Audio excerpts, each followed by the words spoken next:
And welcome to the show. This is Small Biz Matters with Alexi Boyd. Thank you for joining me today, this Tuesday morning in lovely sunny Sydney. And we are live on the Triple H 100.1 FM studios and also broadcast across the community radio network around Australia. Thanks for joining me today. We are in the middle of a guest fest here at Small Biz. Anybody who listens to the show regularly will know that we've got great guests lined up talking about all topics, over 130 podcasts available to download on the website and 70 on iTunes. So make sure you hit that subscribe button and get educated. Now, today's show is also another piece all about small business education, and it's a topic that we all need to be aware of regardless of how big our business is. So, you know, you run a small team, you think to yourself, I'm a small business. Well, of course, it depends which level of government you're talking to as to what size you are. But in your mind, you run a small business. You're a small team. And so it doesn't really matter how your team operates or functions or if it works cohesively. It couldn't possibly affect your bottom line, and staff turnover is never an issue for small business. Well, I think I just answered my own question about today's program. It doesn't matter the size of your team. Managing even just a one-man band, managing yourself takes knowledge, training and experience. So, to answer all the issues relating to team management, we're talking today to Jim Davidson. He's a performance coach who's passionate about working with leaders to build better teams so collectively they can achieve better results. As Jim says, great teams create profitable and valuable organisations. Great culture creates a competitive advantage and team chemistry. Welcome to the show, Tim. Good morning. How are you? Thanks for coming today. Now, we have been talking about having you on the program for, I don't know, about a year and a half. Yeah, at least 2 years. Two ships passing in the night. It's great to have a local small business talking all about things that are, I guess, not just on a small business sphere, because you also work in the executive coaching space and you work with larger organisations. Do you think it's really important that the community, the small business community, firstly, has access to people such as yourself who can distill that information down from the corporate world into small business? Why is there even any sort of why is there any crossover at all? Yeah, I think the crossover comes from budget, and a lot of people believe that the investment in teams is really something that the big corporates can throw their money at. But whether you've got a team of 2 or a team of 20 or a team of 100, the investment's got to be something that you're going to return on, and so there, I think that's where we're now starting to see a lot more in the small business space and an orientation around teams. Do you think that return on investment, that's sort of something that's bandied around quite a lot in the larger business world, because they actually want to see tangible results?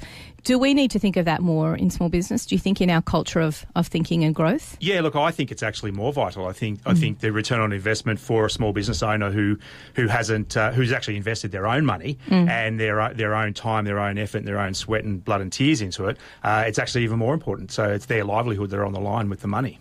So we're talking about ROI with team investing in your team culture. We'll get to what actually team culture is in a moment, but how do you quantify that, that return? How do you say to yourself, well, this has been a success or not been a success? When you are talking about people, how do you see that? I mean, what are some good tangible strategies that people can say, oh, okay, that worked and that didn't work? Yeah, so I think the key thing is sales and profitability. There is a very, very clear link between the profitability of an organisation and the performance of its team.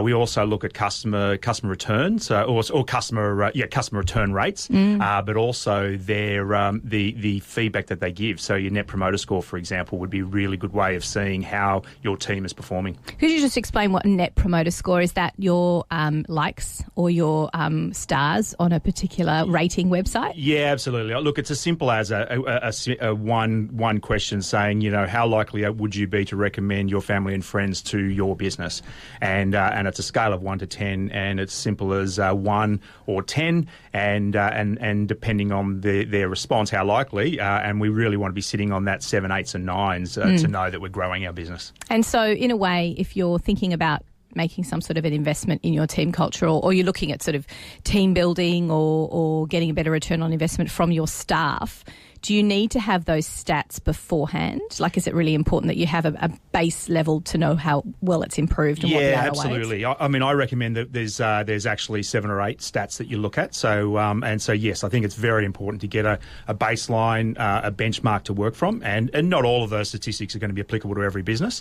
However, you're going to definitely be able to track the progress, and that is sales, that's profitability, that's productivity, and then you start looking at the employee employee engagement scores, employee satisfaction scores, and also even the business owner's satisfaction levels. But you can still do those surveys if there's only a team of a handful? Because my brain's going, yeah, that's very corporate speak, because you're talking about teams of 100 and then you can average that out. But we can't. It's hard to average out something when there's only a team of 3. Yeah, but I think it's actually important to do it with a team of 3, because what we tend to find is that the relationship between the business owner and the team of 3 becomes very casual. And so therefore you have a lot of informal conversations, but we don't formalise it, which actually is the piece that makes the change. Yeah, and that's how you can work out your ROI to begin with, I suppose. So, absolutely. So let's talk about, and this is good for those of you out there who are small businesses who have never really thought about performance management and how it applies to your business. Now let's talk about, I guess, the myths of performance management. What is it not? What is it not? Performance management is not a discipline. Performance management is not just performance reviews, right? And that's the big mystery. Most people hear performance management and the term performance management, and cold sweat comes over them. They think that's very corporate-y and it's all about discipline. So we don't talk about it. What's misunderstood is what it actually is.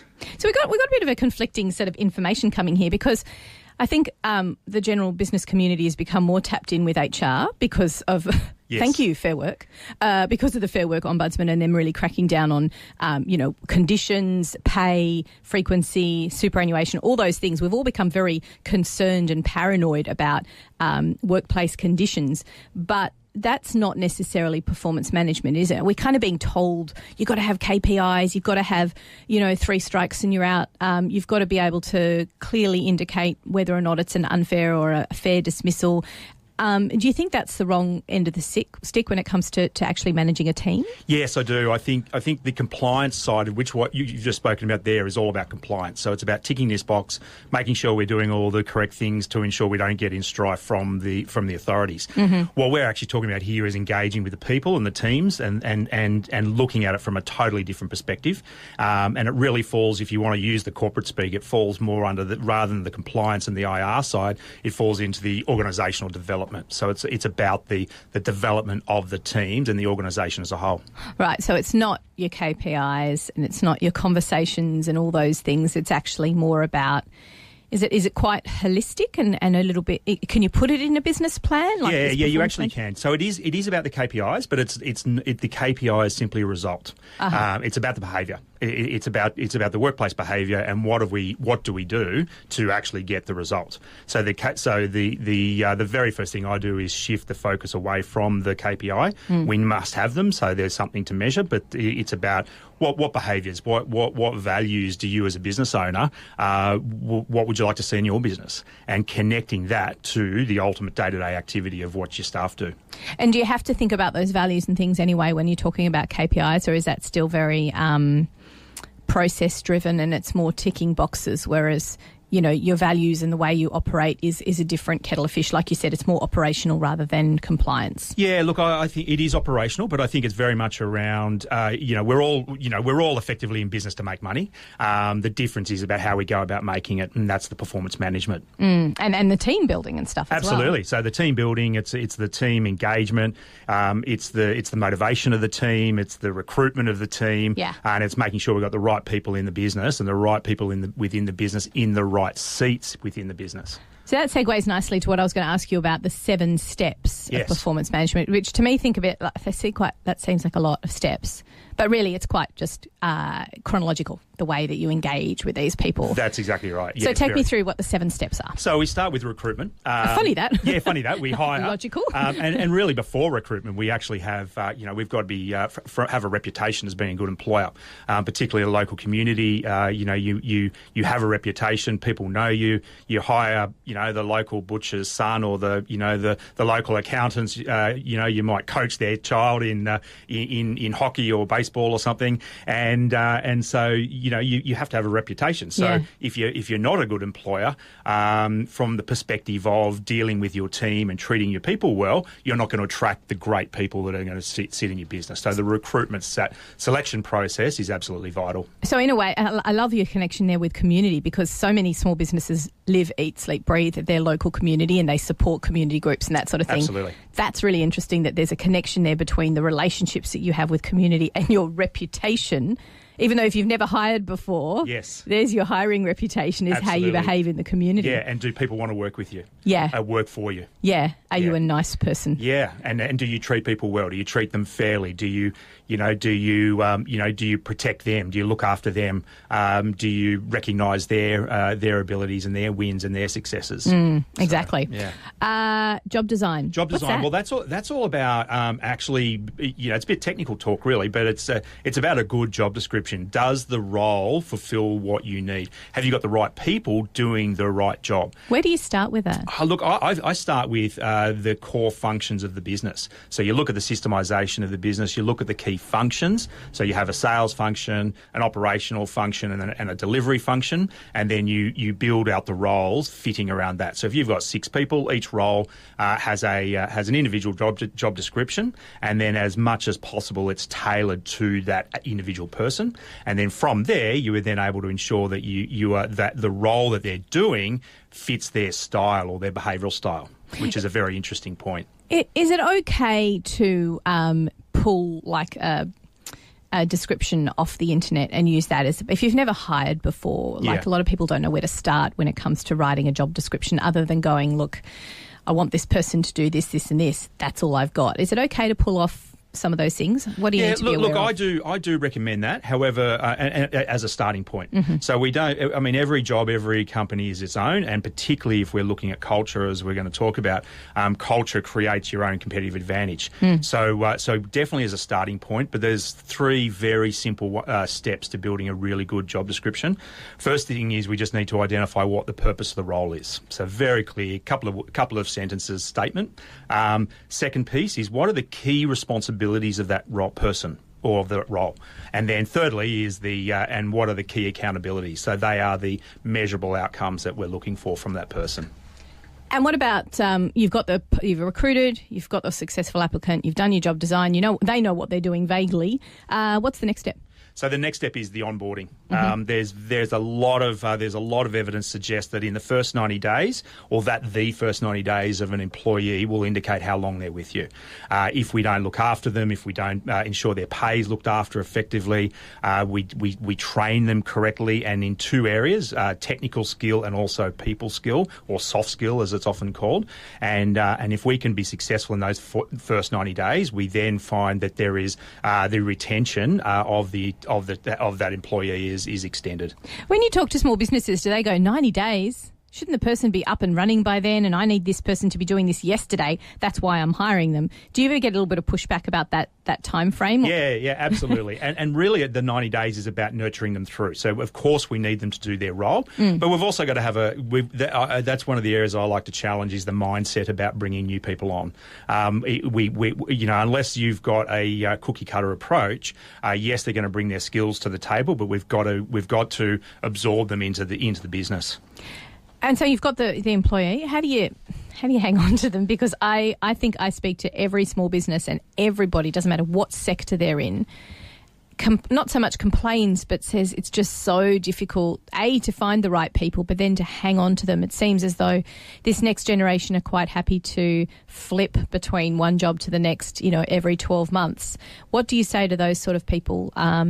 Are you of the thinking that you shouldn't be hanging on to people like you own them, or do you believe that with correct nurturing and looking after, you can potentially have a staff member that stays with you for a long time? Yeah, I take the approach that it's about the engagement. So how do we get them engaged? And the engagement, and it's the same for a customer as well as a one team member team. The engagement is actually the emotional connection between that employee and the company or the business's goals and vision. That leads to discretionary effort. So the more engaged they are, the more discretionary effort they put in. So therefore, they're more connected to the business, and that's what we want them to be, connected. Yeah. So and that's the challenging piece, because we've got to spend time, we've got to be present, and we've got to give them a balance between income and pay versus the other things that they want. And the newer generation coming through is less focused. In fact, pay is third on the list. They want experience, and they also want to be trained in learning new skills. And so that's where and it's really the soft skills that they're really interested in. How to deal with conflict, how to communicate effectively, and all those sorts of areas. And that's where you get that engagement and long-term retention. Is this a fallout from our kids, this generation who are coming through to the workforce, being completely disengaged because of screen overuse? Absolutely, yes. Wow. So they're going, I'm craving the connection and the learning that I've lacked because I didn't get that one-on-one. Yeah, I believe so. Wow. I believe so, and I think the generational conversation's got a lot of hairs on it as well. I think there are some common factors there. However, I believe that human nature is human nature, and if we're treated well, we're respected, where our opinions are listened to and acted upon. We've got a good friendship group within our peers. They will be engaged and they will stick with the organisation or the business. Well, we've got a really interesting discussion happening today here on Triple H with Small Biz Matters with Alexi Boyd. We're talking to Jim Davidson, who is a performance coach, and we're talking all about teams.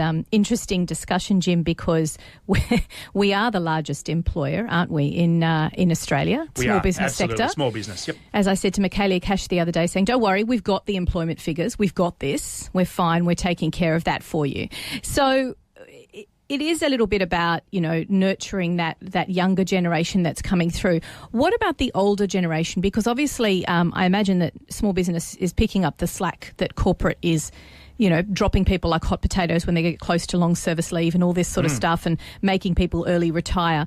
Are we good as a sector at valuing people who are a little bit older, or do you think we've got a lot of work to do in that space? I actually think we've got a lot of work to do in that space. I think there is a fear, particularly in the older generation of employees, that they can't get re-employed. And because, we need young and hungry, for example, whereas what's wrong with wise and grey? And I'm bordering on the grey. But what's wrong with wise and grey? And I think sometimes really this is where the emotional intelligence of the business owner is actually the thing to be challenged there, is because it's often an older person will be perceived to be set in their ways, or even perceived as a threat to the organisation, because they're going to do it their way and they're not going to do it the way that I want to see it happen as a business owner. And I think if we harness that energy and harness the experience that person has, they can become great mentors for a younger generation that are coming through. And I think employee and team mentoring is very, very, very underutilised. Well, lots of great things to talk about today here on Triple H 100.1 FM with Small Biz Matters. We're going to take a quick break here with some community service announcements, and we'll be back after this. So, Jim, today we've been talking about performance management, and specifically, I guess what was interesting about the discussion before the break, those of you who have just joined us, we've got Jim Davidson here. He's talking all about performance management in the small business scenario, because it is different from corporate. And what was really interesting about the discussion we had was that it's different from compliance. So we think of HR as ticking boxes. We think of them as KPIs. We think of it as hiring and firing and what do I need to do to make sure I cover myself for unfair dismissal and all that stuff, when in actual fact we don't really think of performance management.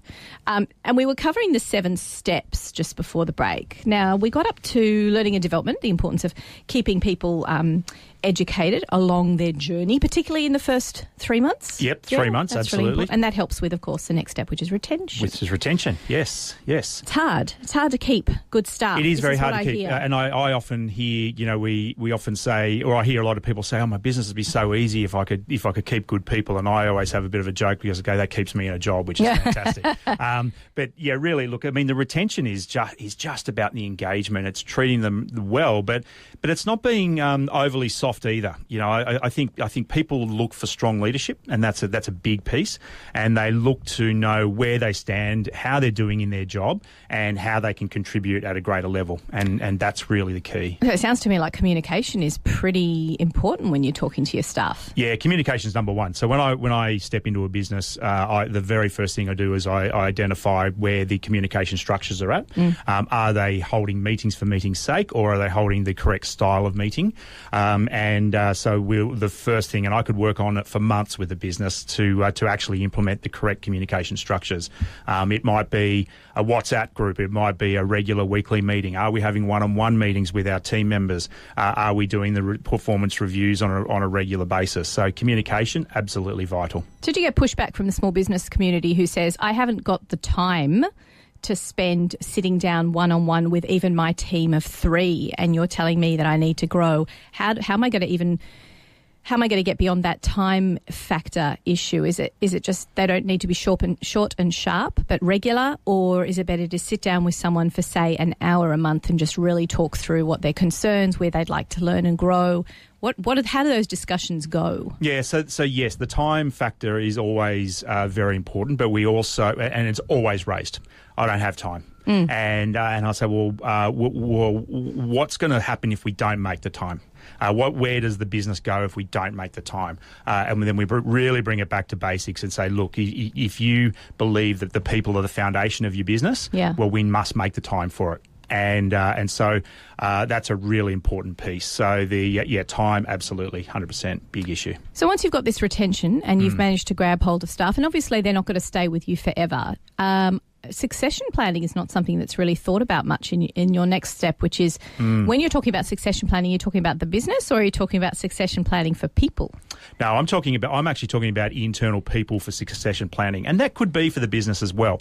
However, predominantly it's about having effectively a pipeline of people to fulfill roles within the business, and that's really important, because if you develop a manager and they've come to the top of their game within your business, and they've spent good time with you, they've contributed, and you're happy to give them your blessing to go on to greater pastures, who's going to fill those shoes? And quite often that's the big problem, is that we haven't fulfilled these shoes, and so therefore we find a big hole, and then we keep people longer in the business than actually what they're happy for, and realistically what they're happy to be in the business for as well.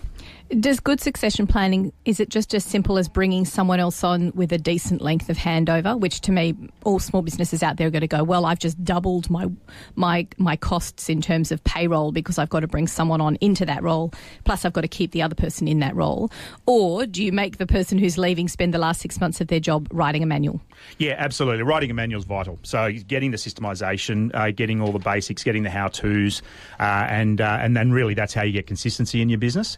And if you read Michael Gerber's the E-Myth and the E-Myth Revisited, that's what he talks about, is getting all of those systems in there so you can get consistency, and you can also replace yourself and others, because then you can go off and chase the bigger fish, so to speak. So would succession planning also involve one of the KPIs for everyone in your business to be write your own job manual? Absolutely. Well, there's your first KPI, there's everyone. Your first KPI. Write a job manual. In fact, I was only working with somebody yesterday talking about that exact thing. He rang me, said, right after our last chat, Jim, my big focus is going to be about getting my manual written. And there's lots of softwares you can use for that, or it's just simply a Word document. So, what's the pushback you get over that? Because time. Again, taking people out of the business to do that. That's exactly right. And so I think there's, and as I said to this gentleman yesterday, there's 3 options. One, you write it yourself.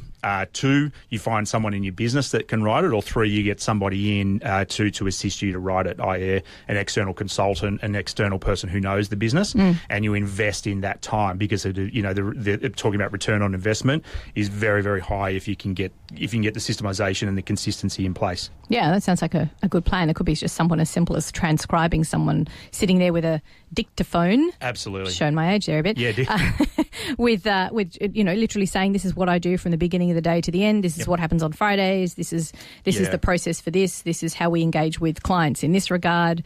So it sounds like a bit of it does sound very processed, but I suppose that's the importance of it, is to have something it's actually not as difficult. The first thing you do is you start with a flow chart. So you effectively flow chart out the roles, and you can do it on a whiteboard, you can do it on paper, and you literally flow them out. Then you break each of the components of the flow chart into a dot point checklist, and then as you get in more detail, you then detail out each of the dot point checklist items. Right. And you've created yourself a system. Yeah. And then you put your videos, your PDFs or whatever you want in around them as well. And your how-tos, got your training manual. Yeah. And that, I guess that's why it's important to have it for every role in the business, whether it be sales or operational or whatever it is, because everybody's a piece of the puzzle. Absolutely. Yes. Yeah.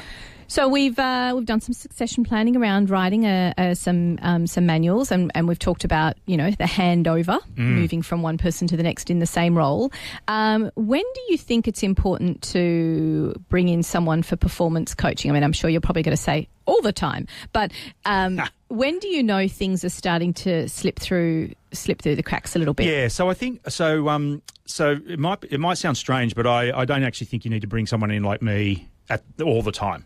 If the business owner or there is somebody in the business who has got a skill in performance coaching and has got a belief around performance reviews, and really performance reviews are simply a version of performance coaching.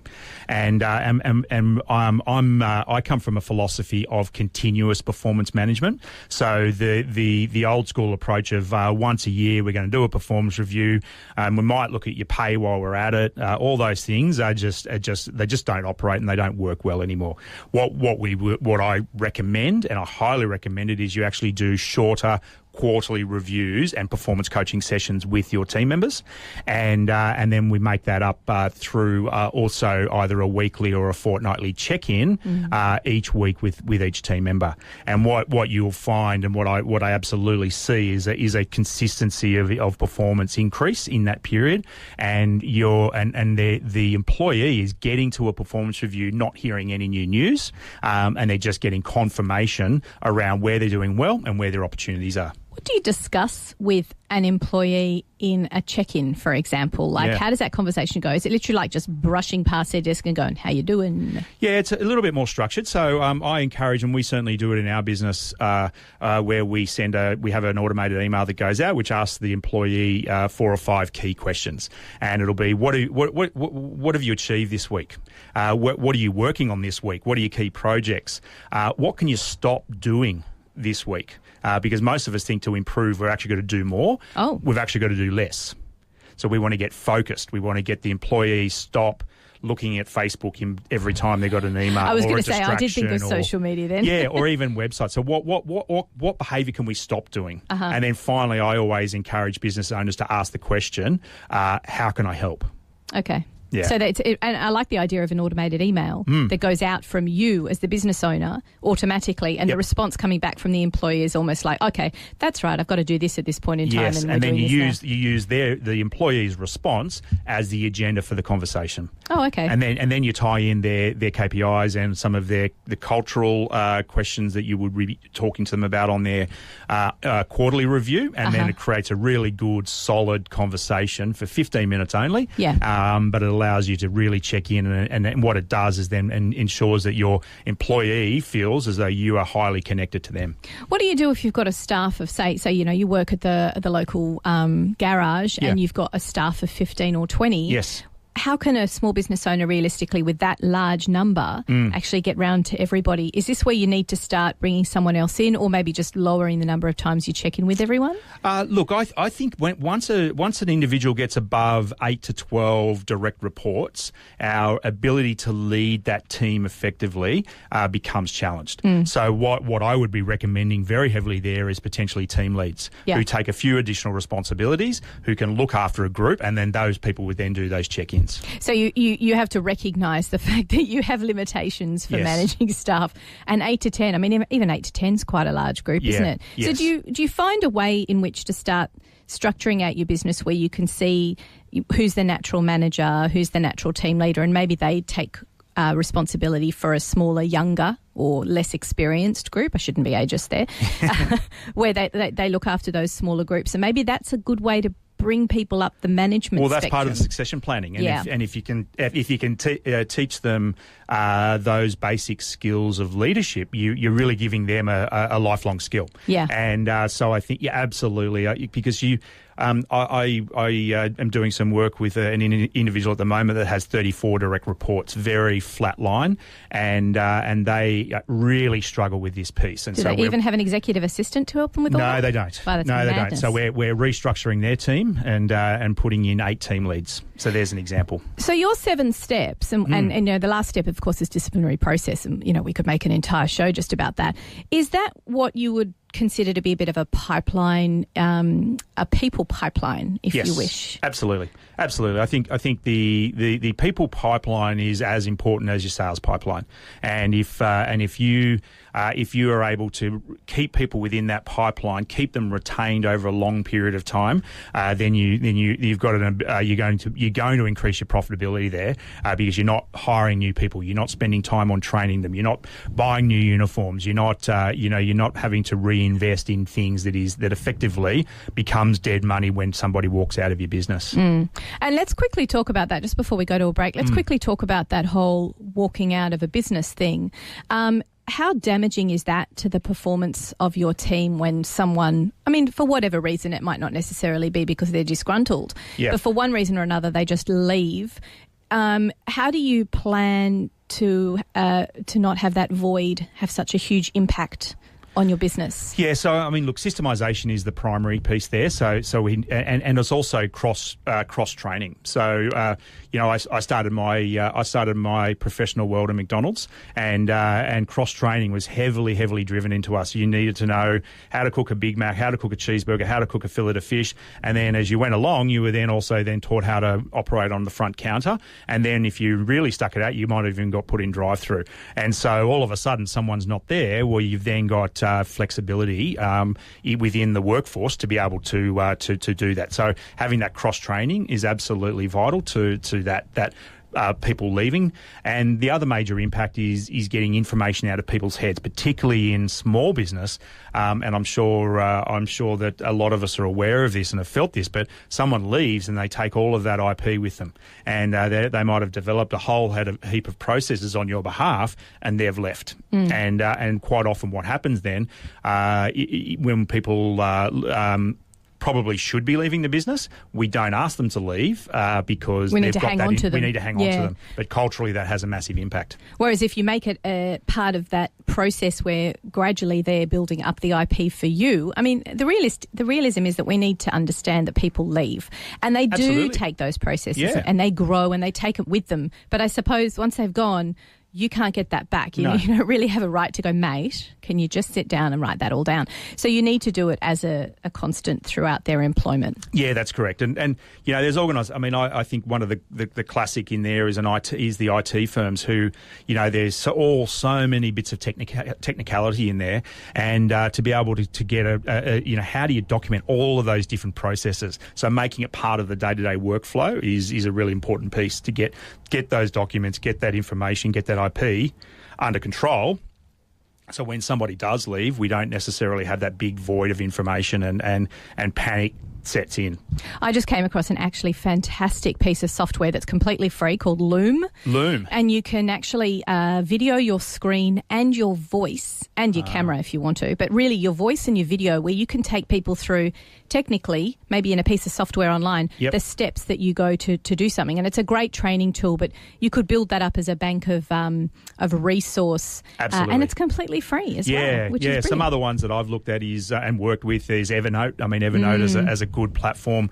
You can put everything you need into those. There's a really good one that I've been looking at more recently called Trainual, and it's actually designed for this particular thing. So it's purely about documenting your procedures in-house.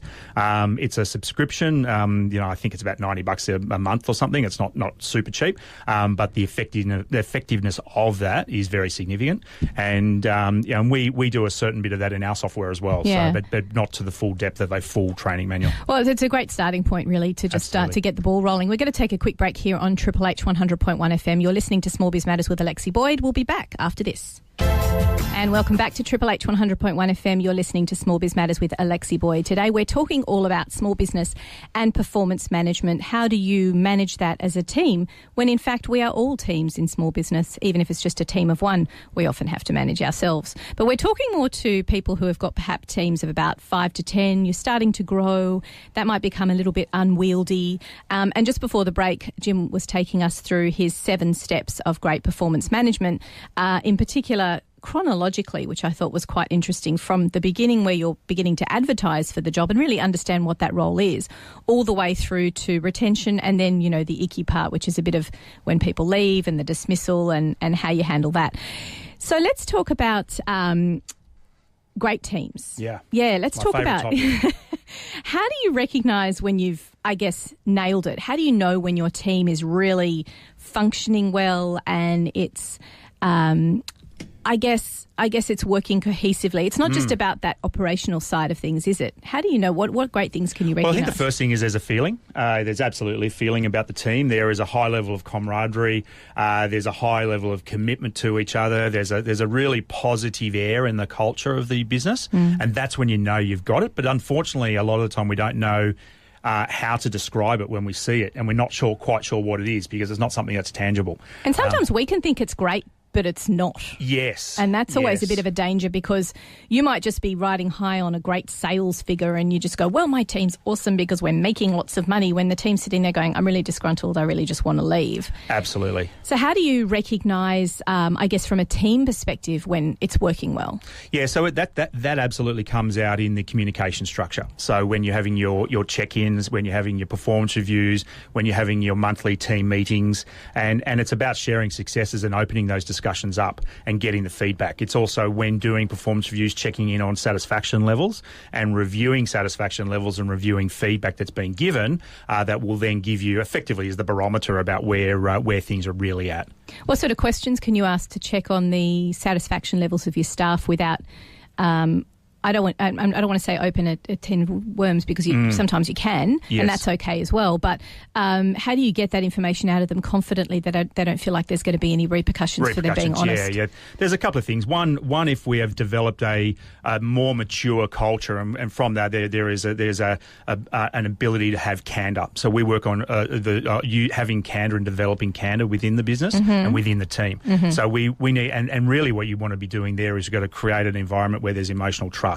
And it's about being able to trust that if I say something to you, that I can trust that you're going to respond and react. That's going to be respectful to me and to the greater team. So once we can develop, and the very first step of understanding have we got a business and a great team is recognising, is there a really strong sense of emotional trust within the business? And I suppose that comes back what we were saying before the break about communication. Yes. That if somebody comes to you and there's an issue, that you don't sweep it under the carpet, you don't ignore it, you deal with it. Maybe you get into some external help to help you and recognise when you're not doing so well. How do you create a sense that you're not perfect either? And I guess that's building that trust as well. Yeah. You're saying, well, I'm fallible as well, and I can apologise. It's a really hard balance, isn't it, as a leader? Yeah, look, I think there is a balance there, and it's about creating that vulnerability. It's allowed, one of the authenticity and vulnerability. Now they're reasonably buzzy words, but at the end of the day, that's what they are. And to be a strong leader, you have to allow yourself to become vulnerable. You have to open up to your team. You have to open up, in particular, small businesses, to say, you know what, I'm not doing that well today, or I'm frustrated today, or hey, I feel really let down because this client has dropped us, and so being able to share that and having a good level of transparency is the way of developing that, and that's how what I like to refer to as earning the will of the team is by getting in with that vulnerability. If you don't have that quality, though, are you suggesting that it's not possible for you to be a small business leader with a team?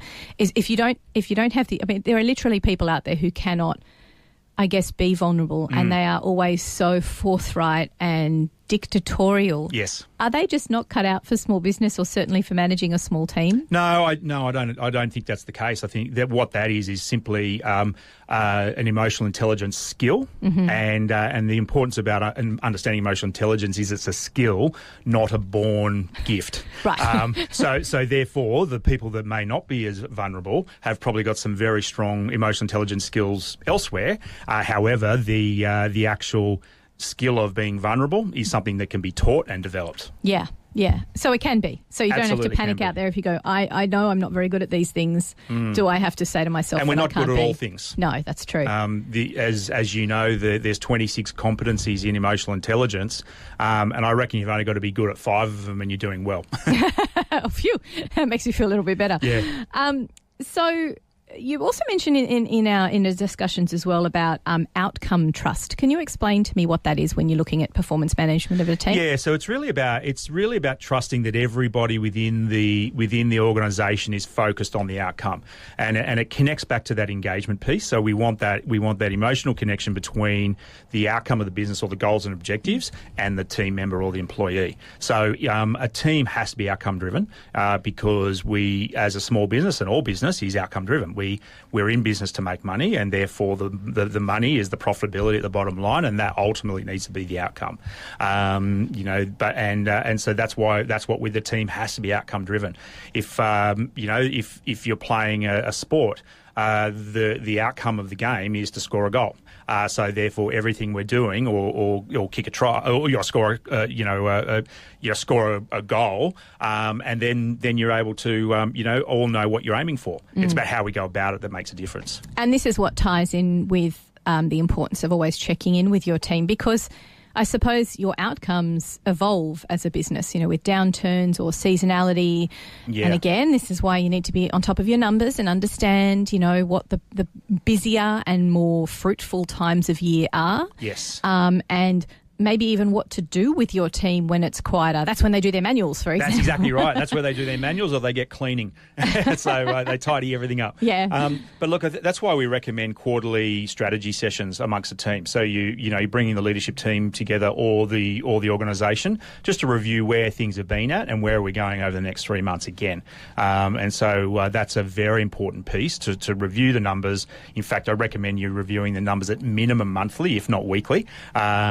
Some organisations look at their numbers daily in depth, and so I think it's really important to ensure that there is a consistent communication and a consistent system around the connection of the business planning to the day-to-day activity of your team, and that's definitely in the strategy sessions allow that process to happen. I think we've all worked for a company out there who's been very secretive about their profits or their day-to-day activities when it comes to money. Is that something you've just got to get over?